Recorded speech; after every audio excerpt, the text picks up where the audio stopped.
19일 뉴욕과 뉴저지 일원에 최대 시속 60마일의 강풍이 불어 건축 구조물이 쓰러지고 수천 가구가 정전되는 등 피해가 속출했습니다.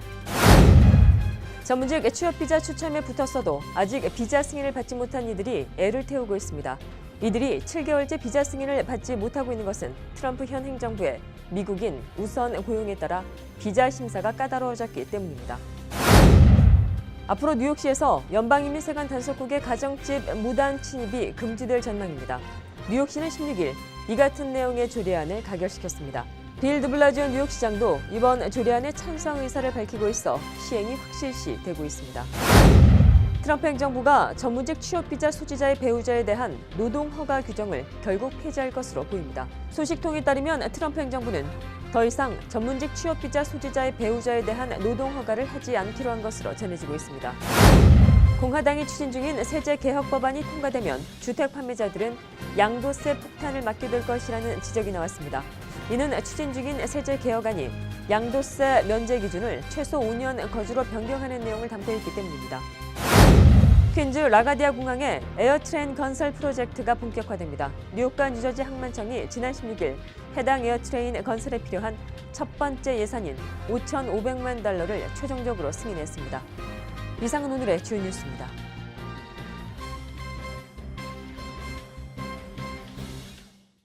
SBI융자 전문은행 뉴밀레니엄뱅크가 홈모기지 융자를 시작했습니다. 신속한 진행과 간단한 서류로 내 집 마련의 꿈을 앞당겨 드립니다. Member of FDIC and Equal Housing Lender.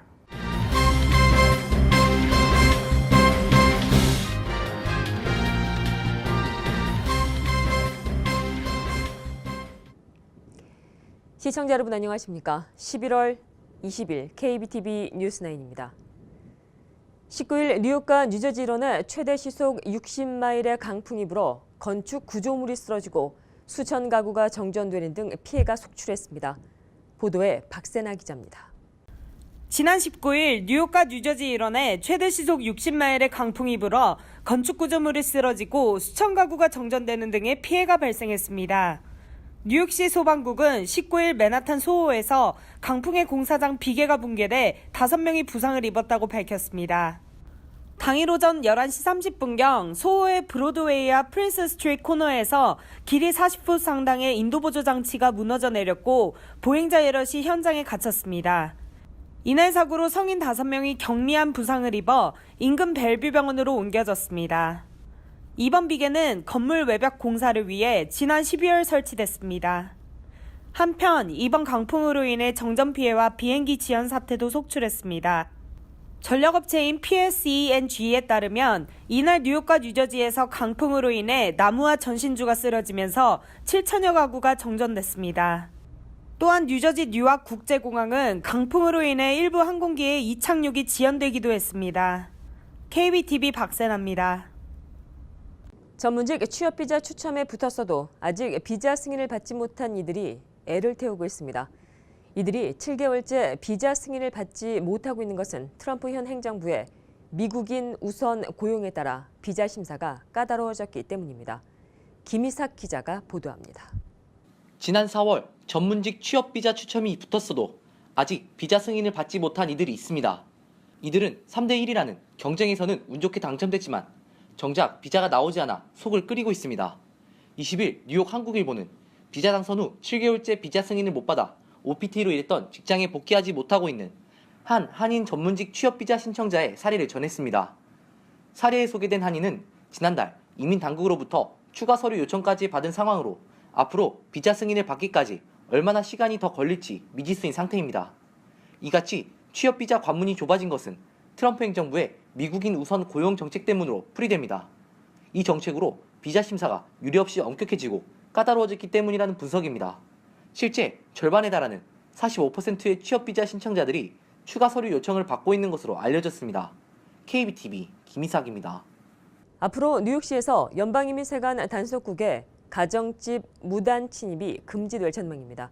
뉴욕시는 16일 이 같은 내용의 조례안을 가결시켰습니다. 이에 따르면 뉴욕시에서 이민세관 단속요원은 영장 없이 가정집 등 사유지에 무단으로 들어가 이민자를 체포할 수 없습니다. 빌 드블라지오 뉴욕시장도 이번 조례안에 찬성 의사를 밝히고 있어 시행이 확실시되고 있습니다.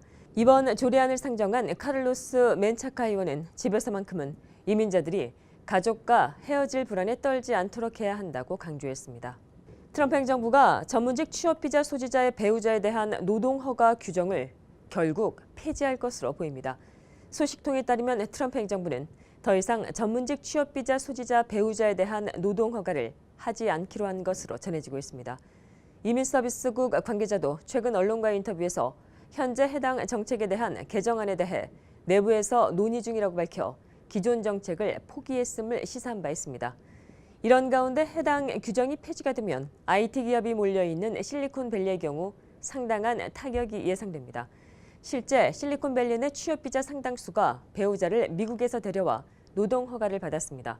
이에 따라 한 사람만의 월급으로 가족 생계가 어려운 실리콘밸리 지역 등 상당수의 지역에서 취업비자 배우자의 비자 발급이 중단될 경우 외국인 노동자들이 미국에서 일하기를 포기할 수도 있다는 우려가 나오고 있습니다.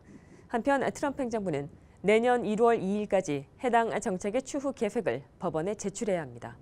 공화당이 추진 중인 세제 개혁 법안이 통과되면 주택 판매자들은 양도세 폭탄을 맞게 될 것이라는 지적이 나왔습니다. 이는 추진 중인 세제 개혁안이 양도세 면제 기준을 최소 5년 거주로 변경하는 내용을 담고 있기 때문입니다. 김희삭 기자입니다. 공화당이 추진 중인 세제 개혁 법안이 통과될 경우 주택 판매자들이 양도세 폭탄을 맞게 될 것이라는 지적이 제기되고 있습니다. 해당 안은 주 거주 주택에 대한 양도세 면제 기준을 최근 8년 중 최소 5년 거주로 변경하는 안을 담고 있습니다. 현행 양도세 면제 기준은 최근 5년 중 최소 2년 거주입니다. 이는 지금은 2년마다 양도세 면제 혜택을 누릴 수 있었으나 앞으로는 최소 5년이 지나야 다시 혜택을 볼 수 있게 된다는 의미입니다. 이에 따라 전문가들은 이 같은 내용의 새 세제 개혁안이 시행되면 이를 충족시키기 어렵게 되고 주택 판매자들이 막대한 세금을 내게 될 가능성이 커지게 된다는 시각입니다. 부동산 업계에서는 면제 기준이 높아질 경우 재산세 공제 축소 또는 폐지, 신규 구입 주택 모기지 이자 공제 축소 등과 함께 주택 시장에 나쁜 영향을 미치는 요인이 될 것으로 예상하고 있습니다. KBTV 김희삭입니다. 지난 16일은 민권센터 설립 33주년을 기념하는 날이었습니다. 이날 민권센터는 이 나라에 살기 위해 존재한다는 의미의 Here to Stay를 주제로 지난 시간들을 되돌아보고 앞으로 함께 추진해 나갈 비전을 공유하는 자리를 가졌습니다. 저희 민권센터가 이제 33살이 되었습니다. 그래서 여러 가지 부족한 점이 많이 있지요. 그러나 저희는 아직 젊고 순수하고 커뮤니티를 위해서 봉사하고자 하는 마음이 가득하다고 생각합니다. 지금까지 함께 해주신 것처럼 앞으로도 계속적인 관심과 지지 후원을 부탁드리겠습니다. 차주범 민권센터 선임 컨설턴트는 미국 내 이민자들은 근래 유례없는 힘든 시기를 보내고 있지만 모든 이민자들은 이민자가 미국을 건설한 엄정한 사실과 이 나라는 이민자들의 나라인 점을 분명히 해야 한다고 강조했습니다. 바로 지금 이 자리에서 우리 모두가 존재할 권리가 있고 앞으로도 그럴 권리를 위해서 싸우겠다라는 저희의 의지입니다. 드림 액트 통과를 비롯해서 앞으로 우리 이민자 권리를 현재의 오목한 시기에서 지켜내기 위해서는 우리 모두가 힘을 합쳐서 나서야 합니다. 동포 여러분들의 끊임없는 후원과 관심 그리고 참여를 부탁드립니다. 이날 민권센터는 이민자 권익옹호 활동에 기여한 공로로 플러싱은행과 이민자 보호단체인 드럼, 뉴 이민자 보호연맹의 정의 구현상을 수여했습니다. 민권센터는 이민자 권리와 유권자 등록 활동, 다카 지키기 등 이민자들의 권리 옹호를 위해 노력해오고 있습니다. 지난 16일엔 또 하나의 행사가 열렸습니다. 추미애 더불어민주당 대표가 뉴욕 방문을 맞아 뉴욕 동포들이 마련한 환영 만찬 행사에 참여한 것인데요. 이 자리에서 추미애 대표는 이번 방미의 성과와 함께 재외 동포들의 요청에 대해 한국 국회로 돌아가면 진지하게 도울 수 있는 방법을 찾아보겠다고 말했습니다. 앞서 환영사에 나선 김민선 뉴욕 한인 회장 등은 재외 동포청 설립과 국적법 개정, 한국 정부 차원의 한국어 교육 지원 등에 대한 필요성을 재차 설명하며 정부의 지원을 요청했습니다. 각 분야의 성공이 이제 정치 무대에서도 정치 인재들이 많이 배출이 돼서 우리의 통로가 좀 돼주고 양국의 우호를 다지는 그런 가교 역할도 제대로 해줄 수 있도록 말씀하신 그런 문화원 사업 또 한글 가르치기, 또 우리 이민사를 알릴 수 있는 그런 공간 이런 것들을 마련하는데 국내에서도 어떤 도움을 드릴 수 있도록 또 저도 돌아가서 잘 상의를 해보도록 하겠습니다. 워싱턴 DC를 거쳐 이날 뉴욕을 찾은 추미애 대표는 방미 성과에 대해서는 북한과의 접촉면을 가급적 넓혀야 한다는 미국 내 전반적인 기류를 확인했다며 미국이 테이블 위에 있는 모든 옵션이라고 말할 때 종전에는 군사 옵션에 더 방점이 있었다면 이제는 대화의 여지도 있다는 쪽으로 무게가 실린다는 느낌을 받았다고 말했습니다. 그러면서 북미도 남북도 어떤 방식이든 대화하고 접촉해서 긴장을 낮추고 추가 실험을 하지 못하도록 해야 한다고도 강조했습니다. 이날 추미애 대표 방문엔 동포 간담회를 주최한 추미애 대표 뉴욕 방문 환영위원회 등 주요 한인 단체장들이 함께했고 추 대표는 화동이 증정한 꽃다발을 증정받는 등 동포들의 따뜻한 환대를 받았습니다. 퀸즈 라가디아 공항에 에어트레인 건설 프로젝트가 본격화됩니다. 뉴욕 뉴저지 항만청이 지난 16일 해당 에어트레인 건설에 필요한 첫 번째 예산인 5,500만 달러를 최종적으로 승인했습니다. 퀸즈 라가디아 공항의 에어트레인 건설 프로젝트는 총 10억 달러가량이 소요될 것으로 보이며 완공이 되면 라가디아 공항과 7번 전철, 매츠, 윌레스 포인트역을 연결하게 됩니다. 이렇게 되면 매츠 윌레스 포인트역에서는 6분 내로, 맨해튼 미드타운에서는 30분 내로 라가디아 공항에 도착할 수 있게 될 것으로 보입니다. 존 아이든 현 전략사령관과 로버트 켈러 전 전략사령관이 트럼프 대통령이 핵 공격 지시를 하더라도 이것이 위법이라고 판단이 되면 거부할 것이라고 말한 가운데 트럼프 대통령의 핵무기 사용 권한에 대한 논란이 일고 있습니다. 김희삭 기자입니다. 존 하이튼 미 전략사령관은 트럼프 대통령이 핵 공격 지시를 사용하더라도 위법이라고 판단되면 거부할 것이라고 말했습니다.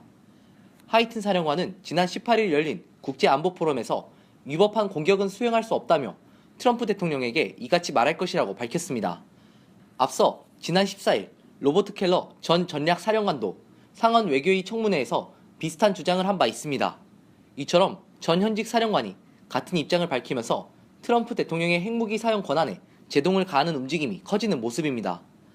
한편 USA 투데이는 군 전문가들의 발언을 인용해 대통령의 위법적 핵 공격 명령을 막도록 견제와 균형의 시스템이 마련돼 있긴 하지만 원론적으로 어느 누구도 군 통수권자인 대통령이 핵무기를 사용하는 것을 중단시킬 수 없다는 입장을 전하기도 했습니다. KBTV 김희삭입니다. 텍사스주 교회에서 총기를 난사해 26명을 살해한 총격범 패트릭 켈리의 아이폰 데이터를 확보하기 위해 수사당국이 애플 수색영장을 발부받았습니다. FBI 텍사스 경찰당국은 총격범의 아이폰 잠금 기능을 해제하기 위해 협조를 요청했지만 애플은 개인정보 보호를 이유로 거부했고 이에 따라 수사당국은 애플에 대한 수색영장을 발부받았습니다. 지난해 1월 달 이후 총격범의 통화 기록과 메시지, 전화번호부, 사진, 동영상까지 모든 자료가 그 대상으로 알려졌습니다. 이런 가운데 이번 상황이 2년 전 잠금 해제 법정 공방이 재현되는 것은 아니냐는 전망도 나오고 있습니다.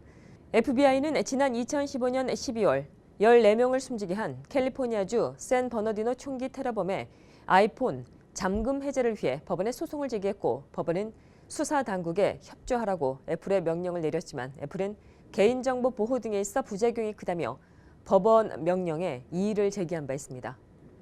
이번 블랙 프라이데이엔 뉴욕주 공원이 무료로 개장됩니다. 앤드루 쿠오모 뉴욕 주지사는 추수감사절 다음 날인 블랙 프라이데이 당일 뉴욕주의 공원을 무료로 오픈한다며 많은 가족들이 주의 아름다운 주립공원을 감상할 수 있게 되길 바란다고 말했습니다. 이날 뉴욕주는 공원 무료 개장 이외에도 다양한 이벤트도 갖습니다. 박세나 기자입니다. 앤드루 쿠오모 뉴욕주 지사가 추수감사절 다음 날인 24일 블랙 프라이데이에 뉴욕주의 모든 공원을 무료 개장한다고 밝혔습니다. 이는 더 많은 뉴욕 시민들과 가족들이 다음 주 주말 뉴욕주 소유의 33만 5천 에이커 상당 땅에서 맘껏 연휴를 즐길 수 있음을 의미합니다. 앤드루 쿠오모 뉴욕주지사는 추수감사절 연휴 기간 뉴욕 주립공원을 방문하는 것을 권장하기 위해 250여 개 주립공원의 입장을 무료로 허용한다고 밝혔습니다. 추수감사절이 진행되는 주말 뉴욕주 공원은 다양한 이벤트와 프로그램을 제공합니다. 소비 없는 날 프로그램을 통해 방문객들은 재활용 소재를 이용한 선물을 제작할 수 있습니다. 추수감사절 걷기 프로그램은 시민들의 건강을 증진시키기 위함입니다. 또한 연휴 포장지 만들기를 통해 방문객들은 다가오는 연말연시를 준비할 수 있습니다. 블랙 프라이데이 대다수의 뉴욕주 공원이 입장료 무료이지만 나이아가라 카운티의 나이아가라 폭포와 웨스터체스터 카운티의 락펠러 주립공원, 울스터 카운티의 미네와스카 주립공원 등은 여전히 입장료를 받습니다. 하지만 이들 공원에서의 자동차 주차비는 무료입니다. 쿠오모 뉴욕 주지사는 올해 블랙 프라이데이 모든 뉴욕 시민들이 밖으로 나가 뉴욕이 가진 세계적 수준의 공원을 즐기길 바란다며 뉴욕이 제공하는 무료 입장권으로 모든 사람들이 자연의 아름다움을 감상했으면 한다고 말했습니다. KBTV 박세나입니다. 미 과학자들이 세계에서 처음으로 인체 내 유전자 수정을 시도하고 있습니다. 이는 영구적으로 인간의 DNA를 바꿔 질병을 치료하는 신기술입니다. 박세나 기자가 보도합니다. 피닉스 출신의 44세 매독스는 희귀 유전장애인 헌터 신드롬에 걸린 고연령 환자 중 한 명입니다. 이 질병에 걸린 이들 대부분은 10대가 되기 전 사망했습니다. I've lived so long that I'm pretty happy I've gotten this far. I've seen a lot. I've done a lot of things. 세계에서 처음으로 미 과학자들이 인체 내 유전자 수정을 시도하고 있습니다.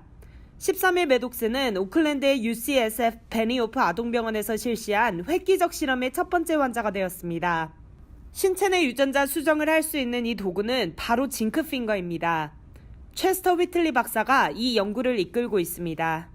In the case of this gene editing technology, the idea of a zinc finger being a GPS-like recognition system is being exploited. 헌터 신드롬과 같은 질병을 가진 사람들은 특정 탄수화물을 분해하는 효소가 결핍되어 있어 신체 많은 부분이 손상됩니다. 새로운 치료 방법은 3가지로 구성되어 있습니다. 새로운 유전자 1개와 징크핑거라고 불리우는 2가지 단백질입니다. You have to think of them like fingers and parts of hands. So the two hands come together, and where they join precisely on the DNA, they make a simple cut in the DNA, and the gene is dropped in. 생가모 치료학이 치료를 받고 있습니다. 이 회사는 이 유전자 수정 치료법을 대사질환과 혈류병을 가진 성인을 대상으로 테스트할 예정입니다. Our ultimate goal is to get into children and as young as possible so as they don't suffer any of the consequences of the disease as they get older and older. 치료는 한시적으로 시행되며 변경 사항은 신체에 영구히 적용됩니다. 전체 위험 가능성은 아직 완전히 알려지지 않았습니다. 또한 의사들은 매독스의 유전자 수정이 효과가 있는지 적어도 한 달간은 결과를 알 수 없습니다. 그가 다른 헌터 신드롬을 가진 환자들보다 나이가 많으며 이미 질병으로 인해 신체가 손상되었기 때문에 치료법은 그의 신체에 충분히 좋게 작용하지 않을 수도 있습니다.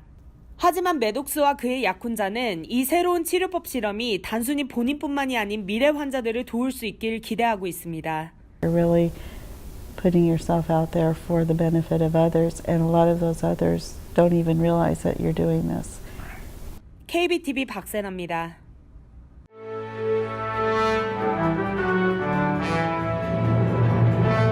(11월 20일) 사건과 사고입니다. 운전 중이던 한 남성이 4명에서 6명의 무리들에게 납치가 돼 폭행을 당하는 사건이 발생했습니다. 경찰에 따르면 사건은 19일 오전 4시경 퀸즈 로즈데일에서 발생했으며 피해자는 운전을 하다 무리들에게 납치된 후 다른 차로 옮겨져 폭행당했습니다. 특히 가해자들은 피해자 남성이 가지고 있는 것이 없자 그의 집까지 찾아갔고 집에 5살 난 아이와 함께 있던 여자친구에게 금품을 요구하기도 했습니다. 이들 무리들은 여자의 지갑을 빼앗아 달아났고 피해자는 오전 7시경 리버티 애비뉴와 88 스트릿에 두고 도주했습니다. 여자와 아기는 무사합니다. 맨해튼 해밀턴 하이츠에 소재한 한 아파트에서 17일 오후 3시 14분경 대형 화재가 발생해 7명의 소방관 등 총 9명이 부상을 입었습니다. 이날 불은 강풍으로 인해 삽시간에 아파트 내 42개 유닛으로 번졌고 이를 진압하는 데만 뉴욕시 소방관 수백 명이 투입됐습니다.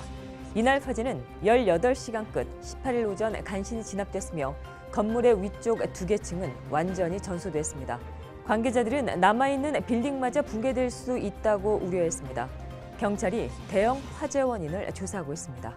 경찰이 퀸즈 레고파크에서 노인 여성의 가방을 빼앗아 달아난 남성을 쫓고 있습니다. 특히 남성은 노인 여성들을 범행 대상으로 삼고 있어 주의가 요구됩니다.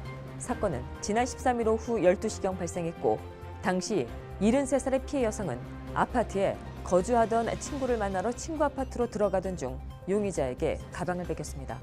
경찰에 따르면 용의자는 피해 여성을 계속해서 미행했으며 피해자가 아파트 현관으로 들어서자마자 가방을 낚아채 도주했습니다. 경찰이 퀸즈 홀리스에서 택배기사로 위장해 주거 침입을 시도한 3명의 남성을 공개 수배했습니다. 사건은 지난 19일 오전 100에비뉴와 197 스트릿에 위치한 한 주택에서 발생했습니다. 감시 카메라에 촬영된 영상에서 이들 남성은 택배 상자를 들고 문을 두드렸으며 집주인의 13살 난 아들이 문을 열어줬습니다. 그런데 당시 TV를 보던 집주인은 순간 택배 상자의 수령자 이름이 가족의 이름과 일치하지 않다는 것을 알아채고 택배 기사가 집으로 들어오는 것을 필사적으로 막았습니다. 이 같은 상황에 밖에서 대기 중이었던 또 다른 용의자는 피해자의 비비탄 총을 쐈고 이들 2명의 용의자는 미리 대기 중인 차량을 타고 도주했습니다. 계속해서 오늘의 주요 단신 이어집니다. 연방 국무부가 연말 연휴를 앞두고 자국민 유럽 여행객들에 대해 테러 경보를 발령했습니다. 연방 국무부는 17일 공식 홈페이지를 통해 연휴 기간 유럽 전역에서 테러 공격이 발생할 위험이 높다는 점을 유의해야 한다며 축제나 행사장에서 주의해야 한다고 말했습니다. 루이지애나주 뉴올리언스에 300년 만에 여성 시장이 탄생했습니다. 주인공은 12년 전 2005년 이 도시를 강타한 허리케인 카트리나 재단 당시 복구 요원으로 일했던 라토야 캔트렐로. 캔트렐은 약 60%의 득표율로 같은 민주당 소속이자 여성 후보인 드질의 사르보넷을 제치고 승리했습니다. 미국의 자전 속도가 늦어져 내년에는 진도 7 이상의 강진이 올해보다 급증해 20차례 이상 발생할 수 있다는 연구 결과가 나왔습니다. 특히 10억 명 이상이 몰려 살고 있는 열대지방에서 이런 강진이 빈번하게 발생할 수 있는 주장이 제기돼 대규모 피해가 우려되고 있습니다. 시장 조사기관인 GfK가 발표한 2017년 국가브랜드 지수 조사 결과 독일이 지난해 1위였던 미국을 제치고 1위에 올랐습니다. 미국은 트럼프 대통령 취임 첫 해인 올해 6위로 뚝 떨어졌습니다. 이번 조사에서 프랑스와 영국이 각각 2위와 3위, 캐나다와 일본은 공동 4위를 차지했습니다.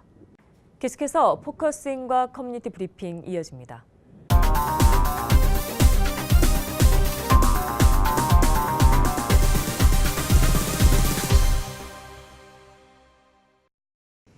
네, 포커스인 시간에서도 다뤄왔던 주제입니다. 트럼프 대통령의 아시아 순방에 관련돼서 여러 얘기가 있는데요. 오늘 포커스인은 이와 관련된 얘기를 좀 나눠보도록 하겠습니다. 오늘도 시민참여센터 김동석 상임 이사님 나와 계십니다. 안녕하십니까? 안녕하세요. 예. 이사님, 그 트럼프 대통령의 그 행보에 관심이 좀 집중되고 있는데요. 그의 아시아 순방 어떻게 평가하시는지요? 저는 좀 미국의 이 일반 사회의 전문가들이 평가하는 거하고는 좀 다르게 보여지는 부분이 있습니다. 우리는 좀 더 구체적인 당사자이기 때문에 그렇게 볼 때 우선 트럼프 대통령이 취임해서 미국의 그 입장을 일반적으로 얘기할 때 고립주의다라고 얘기하는 건 뭐냐면 미국이 이것저것 국제사회에서 다 힘든데 돈도 없는데 막 관여하고 그러지 않고 미국 관계하는 일 아니면 별로 관계를 안 하고 미국만 잘 챙기겠다. 미국 이익주의에 입각하겠다. 이게 이제 미국 고립주의로 내세운 거죠.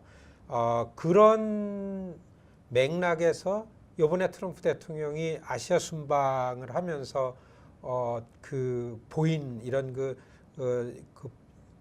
그림처럼 보이는 거는 다 그러한 입장을 갖고 그 순방을 했다고 보여집니다. 우리가 생각할 때는 아시아니까 지금 아시아에 전쟁 위험이 있다. 북한 핵 위협이죠. 그래 북한 핵에 관해서 그동안 굉장히 절제되거나 자제되지 않은 막말을 대통령인데도 불구하고 해낸 거를 볼 때에는 굉장히 좀 우려가 되고 위험하지 않나 이런 생각이 있었는데 이번 트럼프 대통령 순방 기간에는 굉장히 절제되고 가는 나라들마다 자기의 생각보다는 그 나라에 맞는 얘기만 덕담을 해주든지 좋은 얘기만 하면서 이렇게 다니는 걸 보면 그렇지만은 그 이면에는 미국이 어렵다. 미국의 우선 아젠다는 경제 문제다. 그래가지고 미국에다가 많이 투자를 하고 미국과 교역이 많은 나라들의 교역 불균형에 관해서 뭐 불균형이 아니고 미국이 이익이 되도록 이런 데만 집중을 했기 때문에 이제까지 트럼프 대통령이 취해오던 입장하고 크게 다르지 않게 아시아 순방을 하면서 좀 아시아 지역을 안보 부분에 있어서는 좀 안정을 시키지 않았나 이렇게 우리 눈에는 평가가 되는데 일반 미국 미디어에서는 좀 다르게 평가하는 부분도 있습니다. 그런데 이제 제 생각에는 이번 트럼프 대통령의 아시아 순방이 앞으로 트럼프 대통령이 이 무역 정책과 안보 정책을 필히 구분해서 하겠다라는 게 분명히 드러났다. 이 점에 우리가 좀 중요하게 생각해야 될 부분이다. 이렇게 평가됩니다. 예, 알겠습니다. 이제 그렇다면 좀 다른 평가라고도 좀 아까 좀 일전에 좀 말씀 주셨는데요. 그 미국의 전문가들, 언론들은 그럼 뭐라고 평가를 좀 주나요? 미국의 주류 언론들은 하나같이 다 아주 그 실패한 그 해외 순방이다. 이 한 목소리는 내놨습니다. 가장 그 트럼프 대통령이 귀국하자마자 워싱턴 포스트지에 아주 유명한 칼럼니스트가 있는데요. 데이빗 이그나티우스라는 아주 유명한 영향력이 있는 어떤 사람이냐면 2015년도 그 일본의 아베 총리가 다시 이 그 워싱턴을 방문하면서 의회 연설을 하려고 그럴 때 아베가 과거사에 관해서 제대로 정리를 하지 않았는데도 불구하고 미국 의회에 쓸 자격이 있는가라는 거를 가지고서 인터뷰를 해가지고 유명한 이름을 날렸던 이 데이빗 이그나티우스라는 칼럼니스트가 아주 실패한 걸로 아주 혹평을 했습니다. 예. 그러니까 전혀 성과가 없었다, 실패다. 그리고 왜 미국이 뭐가 부족하다고 대통령이 가가지고 각 나라마다 다 이렇게 아첨을 했다 이런 표현을 썼습니다. 그리고 그 미국의 전문가들의 그 트럼프 대통령 순방에 관해서 한 목소리로 비판하는 거는 미국이 슈퍼파워를 가지고 전 세계의 지도국가고 세계의 흐름을 이니시에이트해서 가는데 왜 아직까지 중국을 미국에 대항하는 국가로 인정하기가 이른데 인정해버렸다. 역사를 보면 1945년 얄타 회담에서 소련이 확 떠올랐잖아요. 근데 미국이 얄타 회담을 통해 가지고 전 세계 동구권의 국제사회의 헤게모니를 소련이 갖게 하는 거를 미국이 인정을 한 회담이 얄타 회담이었었는데요. 이 얄타 회담에 대한 미국의 과오를 예를 들면서 이번 트럼프 대통령 아시아 순방이 중국을 필요 이상으로 강하게 인정을 해버리고 모든 거를 중국과 대척점에서 하겠다라는 거를 그냥 공개적으로 인정해 놓은 거 아닌가라고 하면서 미국 워싱턴 이너서클에는 아직까지 그 반중국주의자들이 너무나 많은데 이런 미국의 정치권의 그 핵심 주류들로부터 한 목소리로 비판을 받고 있는 거죠. 또 트럼프 대통령은 헤게모니가 누구한테 있다, 누가 주도하냐 이런 거에 관계없이 중국한테는 얼마나 많은 장사를 했고 일본한테는 어떻고 여기에 집중을 하기 때문에 아마 그런 그 비판을 받고 있다. 그리고 아직까지 지난 15일 아시아 순방을 끝내고 난 트럼프 대통령이 백악관의 브리핑룸에서요 이제 자화자찬하는 성과에 대한 브리핑이 있었습니다. 그런데 여기에서 그 트럼프 대통령은 이렇게 그 무역 정책에 있어서 다 미국 맘대로 아마 조금 지나면 내가 아시아에 가가지고서 이렇게 그 나라들을 방문한 거에 대해서 굉장히 큰 성과가 있겠다라고서 이렇게 평가가 나겠다. 이 자화자찬하는 성명을 특별히 발표를 합니다. 또 이어서 그 대통령 평가에 이어서 아마 그 비판하는 목소리가 계속 이어지고 있는 상황입니다. 네네. 그러면 지금 이제 이렇게 쭉 이제 말씀을 좀 주셨는데요.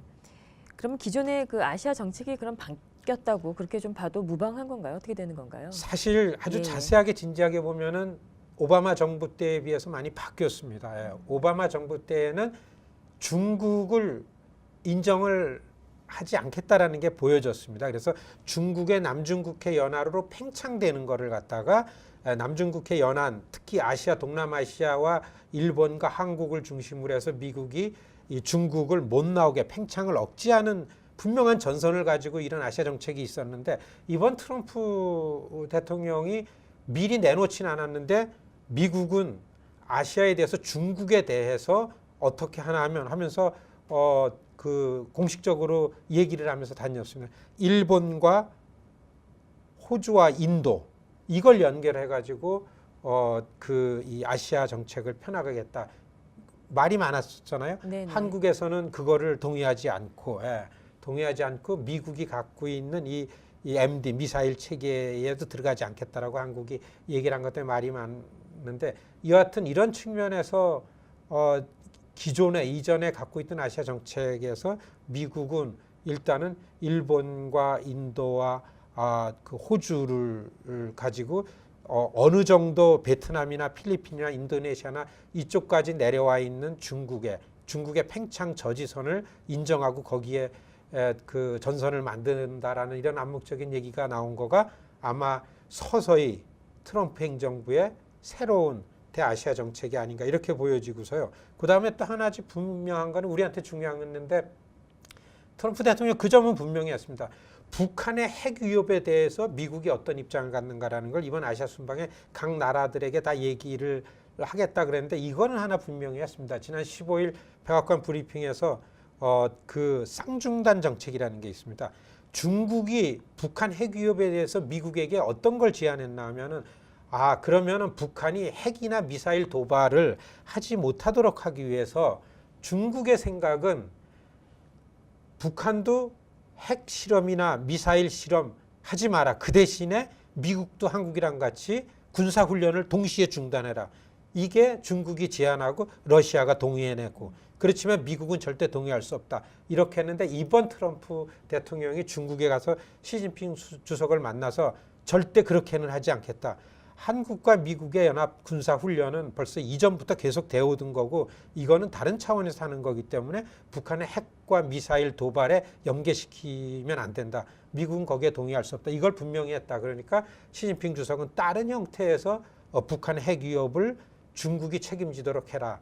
이런 그 메시지를 분명히 하게 했다라는 거를 가장 중심에 놓고서 지난 15일 백악관 브리핑에서 발표를 했습니다. 네네. 그러니까 앞으로 미국과 중국이 북한의 핵미사일 도발하는 거에 대해서 지난 2개월 동안 북한이 조용히 했습니다. 그리고서 이번에 트럼프 대통령이 아시아 순방을 하면서 북에 대해서 막말을 자제했잖아요. 북과 미국 간의 어떠한 그 교감이나 교류나 대화 채널이 계속 가동되고 확대되는 거 아닌가. 전문가들이 이렇게 전망하는 부분도 있습니다. 예, 말씀 주셨지만 그 남중국해 얘기는 실은 쏙 들어갔습니다. 한참 많이 나왔다가 예. 그렇죠. 알겠습니다. 그러니까 트럼프 때의 아시아 정책이 아직 세링이 된 거는 보이지 않지만 이번 순방을 통해서 미국이 일보 후퇴하면서 중국을 견제하고 중국을 좀 압박하려고 그러는 거 아닌가. 중국은 아직 미국에 대해서 무역 불균형 정책에 관한 미국의 요구에 대해서 아직 긴장하고 있다. 이게 미국 오피니언 리더들의 종합적인 평가입니다. 예, 알겠습니다. 네, 오늘도 좋은 말씀 고맙습니다. 고맙습니다.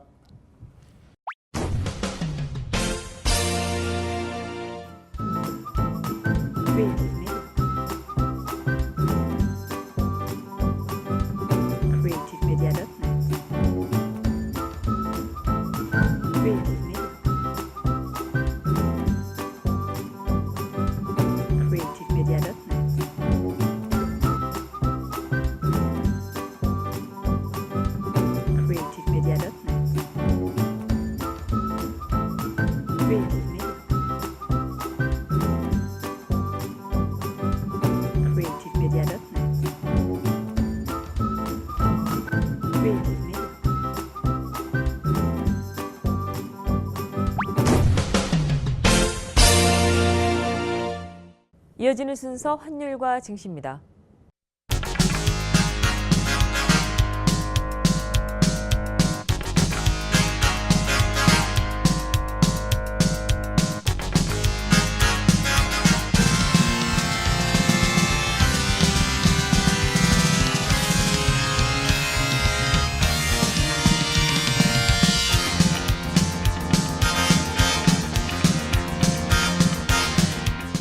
뉴욕과 뉴저지 지역의 날씨 알아봅니다. 건강한 가정, 행복한 한인사회를 위해 함께합니다. 한국인을 아는 병원, 실력 있는 병원, 홀리네임 병원.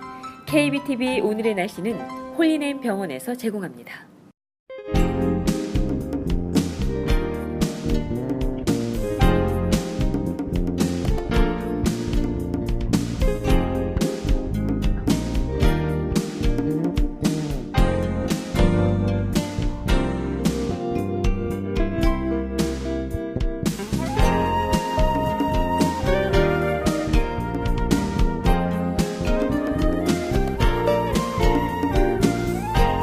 건강한 가정, 행복한 한인사회를 위해 함께합니다. 한국인을 아는 병원, 실력 있는 병원, 홀리네임 병원. KBTV 오늘의 날씨는 홀리네임 병원에서 제공합니다. 이상으로 11월 20일 월요일에 보내드린 KBTV 뉴스9 모두 마치겠습니다. 오늘도 KBTV 뉴스9과 함께해 주신 시청자 여러분 고맙습니다. 편안한 밤 되십시오. SBI 융자 전문은행 뉴밀레니엄뱅크가 홈모기지 융자를 시작했습니다. 신속한 진행과 간단한 서류로 내 집 마련의 꿈을 앞당겨 드립니다. Member of FDIC and Equal Housing Lender.